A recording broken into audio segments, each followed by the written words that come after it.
독일 베를린의 에데스 갤러리. 이곳에 한국을 대표하는 건축가의 작품 모형이 전시됐다. 그의 대표작으로 불리는 작품 모형 20여 개를 비롯해 스케치 유품 등이 공개된 것이다. 떠난 지 25년이 넘은 동양의 건축가를 많은 사람들이 기억하며 그리워했던 것이다. 누구보다 한국을 사랑했고 한국의 마음을 건축에 담아내기 위해 노력한 사람. 건축가 김수근 선생이다.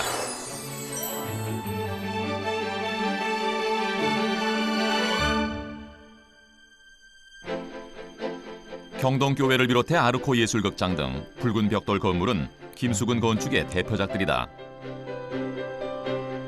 늘 새로움을 추구했던 김수근은 논란의 중심에 서기도 했지만 누구보다 건축 미학을 지켜가고자 했던 뚝심 있는 건축가였다. 아직도 그가 오랜 시간 몸담았던 집무실에는 그의 흔적이 고스란히 보존돼 있다. 인간이 몸담고 있는 공간의 중요성을 누구보다 귀하게 여겼던 김수근. 인간으로서, 예술가로서, 건축가로서 누구보다 도전적인 삶을 살았던 건축가 김수근을 만나본다. 젊은이들의 거리로 불리는 서울 도심의 대학로. 이 중심에 붉은 벽돌의 위용을 자랑하는 건물이 눈에 들어온다.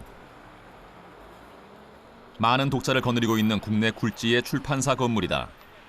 여름이면 담쟁이 덩굴로 뒤덮이는 이 벽돌 건물은 지어진 지 30년이 흘렀음에도 여전히 독특한 아우라를 지니고 있다. 이 밖에도 대학로에서는 유독 붉은 벽돌 건물이 곳곳에 눈에 띈다. 건축가 김수근이 설계한 건물들이다. 건축을 빛과 벽돌이 짓는 시라고 표현한 건축가 김수근의 벽돌 예찬을 엿볼 수 있는 대목이다. 해질 무렵이면 빛을 받아 반짝이는데 보는 이들의 감탄을 자아내기에 충분하다. 현재 이 건물은 예술극장으로 쓰이고 있다. 붉은 벽돌이 주는 예스러움과 현대적인 감각이 어우러져 멋스러움을 간직하고 있다. 대학로를 조금 벗어나 원서동에 이르면 공간 사옥이 나온다. 자연과의 융화를 중요하게 생각했던 김수근 건축 철학이 녹아있는 건물이다. 1971년 검정 벽돌로 지어진 이 건물에서 건축가 김수근은 17년간 혼신의 힘을 다해 자신의 건축 세계를 완성해갔다.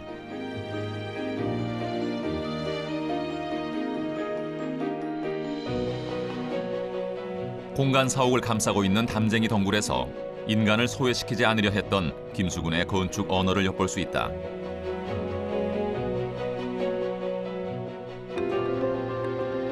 길가에서 살짝 비켜서 있는 정문으로 들어서면 작은 방들이 숨바꼭질 하듯 숨어 있다. 공간들의 공간인 셈이다. 이 건물은 재미있는 공간이다. 특히 계단은 올라갈수록 좁아지는 독특한 구조를 띠고 있다. 미로를 걷는 기분으로 계단을 오르다 보면 감춰졌던 방이 하나씩 드러나고 또 몇 계단을 오르면 방이 나오는 멀티플로우 구조로 돼 있다. 명확하게 층을 구분할 수도 없는 그 자체로 완성되는 복합적인 구조를 취하고 있는 것이다. 독특한 구조지만 세부적인 실용성 또한 놓치지 않고 꼼꼼하게 설계된 건물이다. 외부의 작은 디테일 하나하나까지 신경을 쓴 이 공간이라는 건물은 건축가 김수근에게 어떤 의미를 지닌 곳일까? 일본에서 공부하시고 돌아오신 다음에 여러 가지 작업을 통해서 작업하시다가 그리고 그 이후에 한국적인 건축이 무엇인가를 굉장히 열심히 공부하시게 됩니다. 하신 이후에 만들어진 그런 완성된 이 결정체가 공간 사옥이어서 공간 사옥으로 김수근 건축을 갖다가 표현할 수 있는 어휘가 그 안에 굉장히 많이 내재가 되어 있죠. 어떻게 생각하면 공간 사옥 자체가 김수근 건축의 조형적인 모습이라고 이야기할 수가 있습니다. 공간 철학이나 그런 핵심이 무엇이라고 보시는지? 김수근 선생께서는 이름을 공간이라고 지은 것에서 볼 수 있다시피 이 공간에 대한 탐구 또 공간에 대한 실천 이런 것들이 굉장히 많으셨던 분이었습니다. 그래서 공간에 대한 여러 가지 해석도 많이 하셨고 또 여러 가지 공간에 대한 정의도 만드셨고 그렇습니까? 결국 김수근 선생님께서 가장 중요하게 생각을 했던 것은 공간에 대한 탐구 그리고 실천 뭐 이런 거였다고 생각합니다. 인간을 소외시키지 않고 감싸는 공간을 구현하려고 했던 김수근의 생각이 이 건물에 고스란히 녹아있다. 아늑하고 친근한 생활 터전이 일하는 곳이어야 한다고 믿었던 김수근의 생각은 그의 집무실에서도 드러난다. 한국적인 요소를 담은 그림에 심취했고 누구보다 한국의 마음을 알고 싶어 했다. 한국의 전통을 건축으로 구현하고 싶었던 김수근의 간절한 바람이 한국적 건축을 향한 열망으로 이어졌다.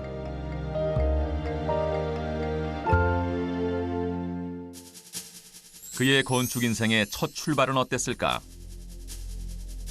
도쿄에서 건축을 공부했던 김수근은 1967년 국회의사당 건축 설계 공모에 당선되면서 화려하게 데뷔한다. 그러나 그의 설계는 실물로 표현되지 못하고 역사 속으로 사라지고 만다. 자신의 첫 프로젝트를 허무하게 날려버렸던 김수근에게 또 다른 기회가 찾아온다. 바로 남산 자유센터 설계를 젊은 건축가인 김수근이 맡게 된 것이다. 좌절됐던 수근의 꿈이 또다시 시험대에 오르게 됐다. 1964년 완공된 자유센터는 그 당시에 무척 파격적인 구성과 외관으로 여러 사람들에게 충격을 주었다. 김수근 건축의 한 특징이라고 불리는 살아있는 곡선은 지금 봐도 건물에 세련미를 더하고 있다. 건물 내부로 들어서면 대칭을 이루는 기둥 사이사이에 디테일한 요소를 가미한 젊은 건축가 김수근의 감각을 엿볼 수 있다. 멀리서 봐도 역삼각형의 독특한 외형을 자랑하는 워커힐 힐탑바 건물. 정면에서 보아도 삐딱하게 느껴지는 이 건물은 워커힐의 첫 번째 영문자가 모티브가 됐다. 당시 외형적인 새로움도 충격이었지만 파격 속에서도 개별 공간의 미를 강조했던 건물이라는 점에서 의미가 깊다. 특히 이 건물은 복잡한 설계로 인해 공사 과정에도 많은 고충이 있었던 것으로 전해진다. 김수근의 꿈은 건물에 국한되지 않고 이제 도시로 뻗어나가게 된다. 1970년대 서울의 도시 개조 사업이 추진되기 시작했다.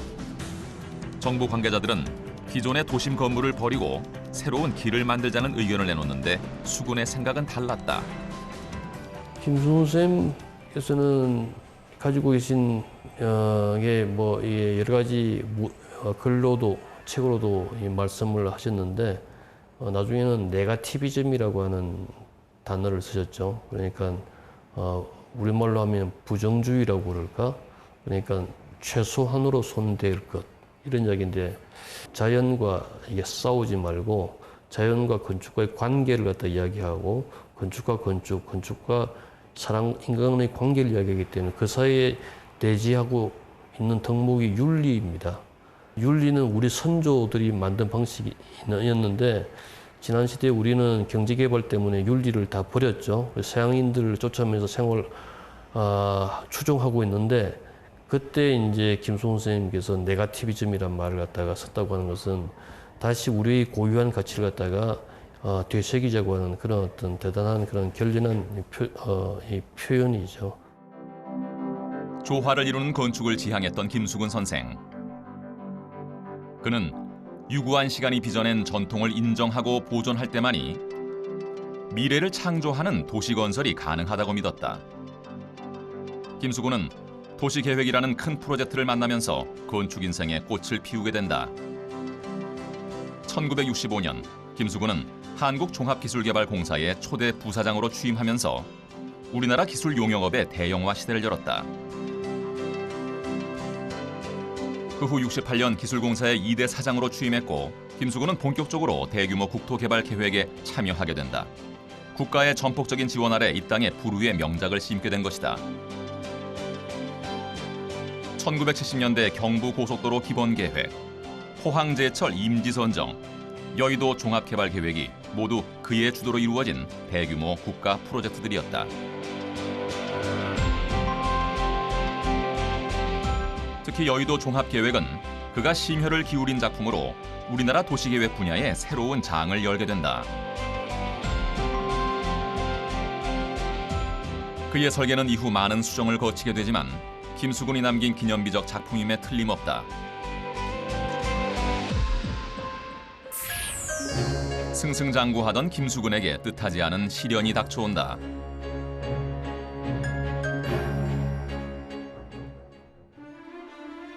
(1967년) 김수근이 설계한 부여박물관 건물이 외색 시비에 휘말리게 된 것이다.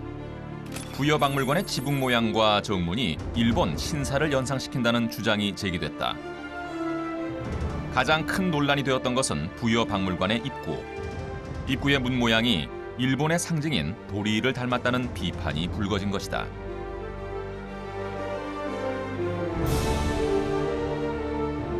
당시 신문들은 이 논쟁을 연일 톱뉴스로 보도했다. 유래를 찾아볼 수 없는 논란은 건축물을 외형만으로 판단할 것이냐, 그 속에 내재된 인간의 철학을 볼 것인가를 두고 팽팽하게 맞섰다. 이 논쟁은 대한민국 건축 역사상 유래를 찾아볼 수 없는 논란으로 기록되고 있다. 그전에는 사실 우리나라 자체가 그다지 그런 건축에 대한 이슈를 가지고 논쟁해 본 적이 없는 그런 어떤 이 단계였습니다. 부여박물관 사건 때문에 우리나라의 건축에 관한 논쟁이 일간지에 그냥 아주 장기적으로 게재가 된 사건이거든요. 저는 그 이후로 건축에 대한 그런 어떤 논쟁이 그 이후에 한 번도 없었어요. 70년대 당시 반일 감정은 극에 달한 상황이었다. 그런 가운데 논란이 거세지자 김수근은 결국 설계안 수정에 착수한다. 지면으로부터 솟아오르는 사람 인자형 콘크리트로 빚어진 다이나믹한 골격과 디테일을 살린 김수근 특유의 조형미는 살아남았지만 문제가 됐던 지붕은 기와를 올리는 것으로 설계를 수정해 논란이 일단락됐다. 부여박물관이 김수근 선생님의 건축 세계 혹은 일생에서 가장 큰 시련이었었나요? 시련이라고 보기 힘들고 하나의 과정이었죠. 한 과정이 중요한 과정이었죠. 이제 부여박물관이 이제 사건이 터졌을 때 그 사건을 연유로 김수근 선생님에 대해서 많은 비판이 이제 실질 이상으로 여러 가지 요인에 의해서 그냥 증폭이 돼 가지고 날라 들어왔는데 어느 부분은 사실이 아닌 부분도 상당히 많지만은 그 현상 자체를 갖다 김수근 선생님이 받아들이신 것 같아요. 그래가지고 자기가 그 전까지 있었던 당신이 미처 못 생각했던 부분을 갖다 생각하게 된 그런 계기가 되었죠. 그 이후로 김수근 선생님이 한국 건축에 대해서 여러 가지 탐색을 하시고 뭐 작업하시는 방향도 꽤 많이 달라지셨죠. 그리고 이게 한국적인 건축이란 무엇이냐에 대한 끊임없는 그런 어떤 예, 발언도 하시고 여러 가지가 보면은 70년대라고 하는 김수근 건축의 황금기라고 얘기할 수가 있는데 그 황금기의 전조가 아마 부여박물관 사건이 되었겠죠. 그 이후에 아무튼 김수근 선생님은 다른 단계로 진입하시게 됩니다. 인생의 큰 시험대를 통과한 김수근. 이 사건을 계기로 그의 건축은 전환점을 맞게 된다.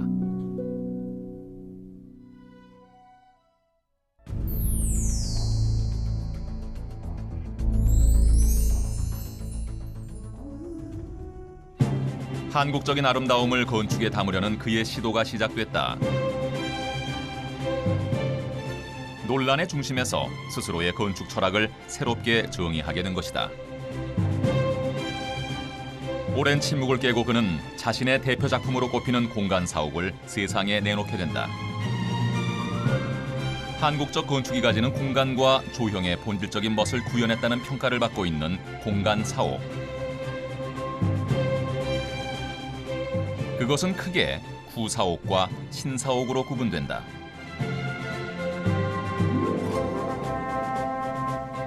1990년대 현대화를 상징하는 유리 건물로 지어진 신사옥과 공간 안에 또 다른 공간을 상징하는 한옥으로 만들어진 구사옥은 이질적이면서도 묘한 조화를 이룬다. 한국미의 재발견과 창조적 계승에 큰 관심을 기울였던 김수근의 노력은 단순 설계에 그치지 않았다. 그는 공간사옥 지하 공간을 전통 문화예술 공연장으로 탈바꿈시킨 것이다. 시대의 억압에 눌려있던 수많은 전통 예술이 이 공간에서 다시 태어났고, 김수근은 건축을 넘어 한국 예술의 지평을 열게 된 것이다. 뿐만 아니라 공간은 한국 현대 건축에서 벽돌의 재발견이라는 측면에서도 의미가 깊다. 김수근은 벽돌을 가리켜 손바닥 한 장으로 집을 수 있는 휴먼 스케일이면서 전체를 이루는 매우 인간적인 소재라고 표현했다.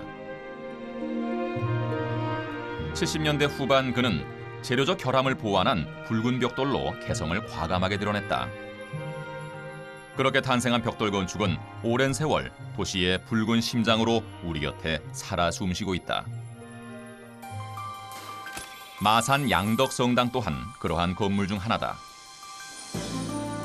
양덕성당은 건축가 김수근의 강한 조형 의지가 나타난 걸작으로 평가받는다. 일본의 건축 잡지를 통해 건축가 김수근을 세계에 알린 대표작 중 하나다. 특히 이 건물은 붉은 벽돌을 깨서 외부 재료로 사용했는데 재료와 텍스처 사용에 특별한 감각을 가진 김수근의 창의성을 엿볼 수 있는 건축물이다. 이 건물의 출입구는 뒤로 돌아서 들어가도록 만들어져 있다. 획일화된 교회 건축과는 달리 또 다른 재미를 주는 요소다. 경건한 마음과 자세로 예배 초소에 들어가도록 설계한 김수근의 의도가 건물 곳곳에 배어 있다. 항상 새로운 것을 추구하고 시도했던 김수근은 획일화된 교회 건축에 새로운 표정을 담아냈다. 성당 내부는 김수근의 마음의 감옥과 닮아 있다.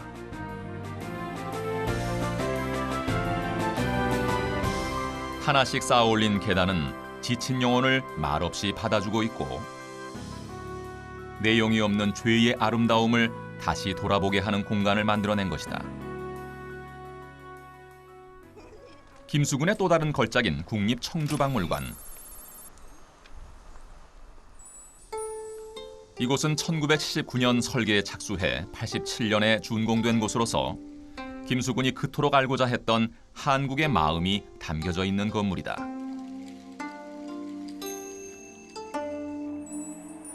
골짜기에 자리 잡은 이 건물은 자연의 품에 안겨 있다. 이 건물의 기본 개념은 바로 자연과 건축의 만남이다.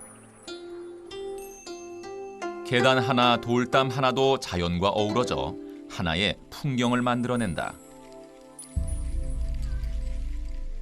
자연 속으로 빨려 들어가는 돌담과 외벽선, 그리고 언뜻 드러나는 건물 내부의 속살은 김수근 건축의 완숙미를 느끼게 한다. 김수근은 건물 밖에 있는 자연마저 건축의 일부로 끌어들이며 한국의 전통을 건축으로 승화시켰다. 생전에 혹시 김수근 선생님이 강조하시는 건축의 원칙 이런 것들이 있어요? 김수근 선생께서는 다 아시다시피 건축만을 위한 건축보다는 아마 좀 더 큰 그림 또는 큰 틀에서 보는 건축을 항상 생각하셨던 것 같습니다. 그러다 보니까 건축에서 생겨나는 작은 부분보다는 그렇기 때문에 공간이라고 하는 큰 어떤 그림을 그리시지 않았나 이렇게 생각을 하고 있고, 그래서 눈에 보이든 보이지 않든 이런 공간을 찾는데 좀 더 신경을 쓰셨던 것 같습니다. 건축은 언어가 아니라 시멘트, 목재, 돌, 강철, 알루미늄, 유리를 사용해서 짓는 한편의 시라고 생각했던 건축가 김수근. 그는 자신의 건물이 자연과 멋스럽게 어울리기를 바랬고 해질녘의 석양과도 대화하기를 꿈꿨다. 한국 현대 건축의 새로운 얼굴을 보고 싶어 했으며 시멘트 가루가 날리는 현장에서도 고뇌하고 열정을 불태웠다. 그가 열정으로 온몸을 밀고 나아간 건축의 길. 이제는 그의 발자취를 따라가는 이들에게 하나의 지표로 남아있다.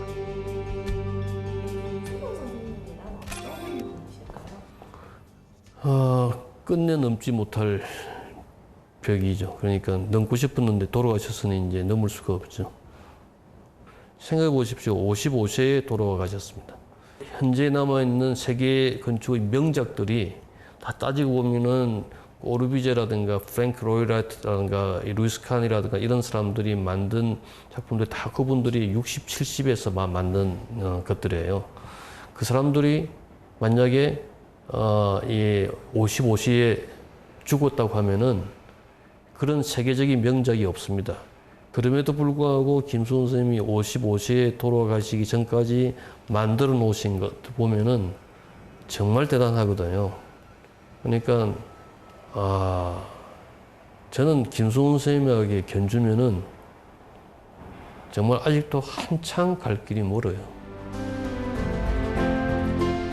그가 가고 난 이후에도 그가 남긴 많은 건물이 우리 주위에 있다. 절대 공간을 창조해내려는 그의 투철한 장인 정신은 오늘도 우리 곁에서 살아 숨쉬고 있다.